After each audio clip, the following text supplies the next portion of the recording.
Hello সবাইকে, welcome back to my channel. আমি শ্রাবণী আর এটা আমার কিউট বিড়াল পুটুস। 24 সেপ্টেম্বর আমার পুটুসের বার্থডে। ওর 1 বছর কমপ্লিট হবে।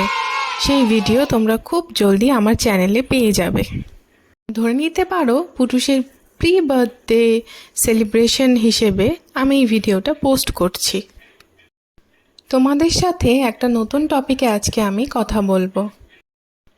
তোমাদের যাদের বাড়িতে পেট ক্যাট আছে, পেট ক্যাট তোমরা অ্যাডপ্ট করে থাকো কিংবা পেট ক্যাট তোমরা কিনে থাকো, তোমরা কি কখনো ভেবে দেখেছো যে এই বিড়ালটা আমার লাইফে কেন আসলো? আমার লাইফের এই পয়েন্ট অফ টাইমেই বিড়ালটা আমার লাইফে কেন অ্যাপিয়ার হলো? আমার লাইফে যেমন আমার ফার্স্ট ক্যাট সোনু, তার আবির্ভাবটা একটা অদ্ভুত রকমভাবে হয়েছে। আমি কোনোদিনই একজন ক্যাট পারসন ছিলাম না। ইনফ্যাক্ট আমি ক্যাট পছন্দ করতাম না। আমি ভাবতাম বিড়াল আঁচড়ে দেয়, কামড়ে দেয়, বেসিক্যালি ভয় পেতাম, যেরকম আমি অনেককে এখন পেতে দেখি। আর আমার কাছে সেটা এখন উইয়ার্ড লাগে, কারণ আমি এখন ক্যাট লাভার হয়ে গেছি। যাই হোক, তো সোনুকে আমি অ্যাডপ্ট করেছিলাম। ওর মা মারা গিয়েছিল, ওর ভাইরা মারা গিয়েছিল। সোনুর অ্যাডপশনের যে স্টোরিটা, সেটা আমি আমার চ্যানেলে অলরেডি পোস্ট করে রেখেছি, তোমরা চাইলে দেখে নিতে পারো। সোনু যখন আমার কাছে এসছে তখন ও খুবই ছোট ছিল, মাত্র 2 মাস। আর তখন আমি আমার লাইফের একটা খুব কঠিন সময়ের মধ্যে দিয়ে যাচ্ছিলাম বলতে পারো। আমি একজন চাইনিজ ফেংশুই বিশেষজ্ঞর ভিডিও দেখেছিলাম। তিনি বলছিলেন ভিডিওতে, ক্যাটস আর হিলার্স। ওরা মানুষকে হিল করার ক্ষমতা রাখে। ওরা আমাদের লাইফে যখন আসে, আমাদেরকে হিল করার উদ্দেশ্য নিয়েই ওরা আসে। ওরা যখন পারিং করে তোমার ওপর বসে, তোমার বুকের ওপর, পেটের ওপর, অনেক সময় বিড়াল পারিং করে। ওদের পারিংয়ের একটা বিশেষ হিলিং পাওয়ার আছে। সেই পারিংয়ের যে ফ্রিকোয়েন্সি, সেটা আমাদের হার্ট, আমাদের বোনস, এগুলোকে অনেক বেশি সুস্থ করে। বাড়িতে যত রকম নেগেটিভ এনার্জি আসে, সেই নেগেটিভ এনার্জিগুলোকে শুষে নেওয়ার ক্ষমতাও ওদের রয়েছে। বিড়াল দিনে প্রায় 20 ঘন্টাও ঘুমাতে পারে। সেই নেগেটিভ এনার্জিটা ওরা শোষণ করে নিয়ে ওদের নিজেদেরও একটা রেস্টের দরকার হয়। সেই রেস্টটা করার জন্যই ওদের 20 ঘন্টা বা 15 ঘন্টা, যেরকমই হোক, এক এক বিড়াল এক এক রকম ঘুমায়। তো বিড়ালের ঘুমানোর পেছনে এটাই কারণ। উনি এটাই বলে। এই ব্যাপারে তোমাদের কি মতামত আমাকে কমেন্টে লিখে জানিও। আমার পার্সোনালি যেটা মনে হয়েছে, যে এই কথাটার মধ্যে কিছুটা হলেও সত্যতা রয়েছে। আমার ফার্স্ট ক্যাট সোনু আমার কাছে মাত্র 8 থেকে 9 মাস মতো ছিল।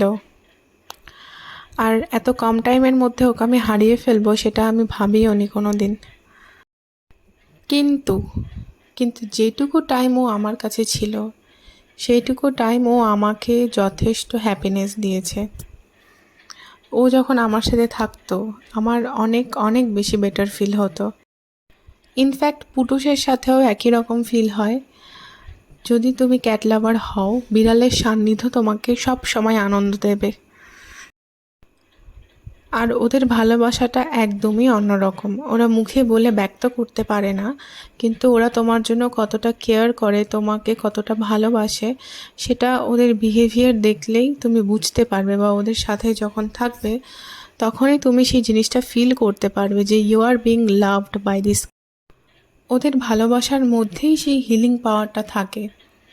তোমার মাইন্ড, তোমার বডি, সব কিছুকে হিল করার ক্ষমতা ওদের মধ্যে রয়েছে। এক একটা বিড়াল এক একটা নির্দিষ্ট সময়ের জন্য আমাদের জীবনে আসে। সেই অল্প সময়ের মধ্যেই সে তোমার জন্য যতটুকু করার ততটুকু করে দিয়ে তারপরে যাবে। আমার সোনুর ক্ষেত্রে এটা আমি যথেষ্টভাবে ফিল করেছি। ও মারা যাবার পরে অবশ্যই আমার হার্ট ব্রেক হয়েছে, আমি অনেকটা দুঃখ পেয়েছি। কিন্তু যতটা টাইম ও আমার সাথে ছিল, সেই টাইমের মধ্যেই আমি যতটা কষ্টের মধ্যে ছিলাম, সেটার অনেকটা যেন অনেকটা লাঘব করে দিয়ে গেছে ও। লোকে বলে না, আমাকে বাঁচতে শিখিয়ে দিয়ে গেছে। বেসিক্যালি এই জিনিসটাই আমি ফিল করি।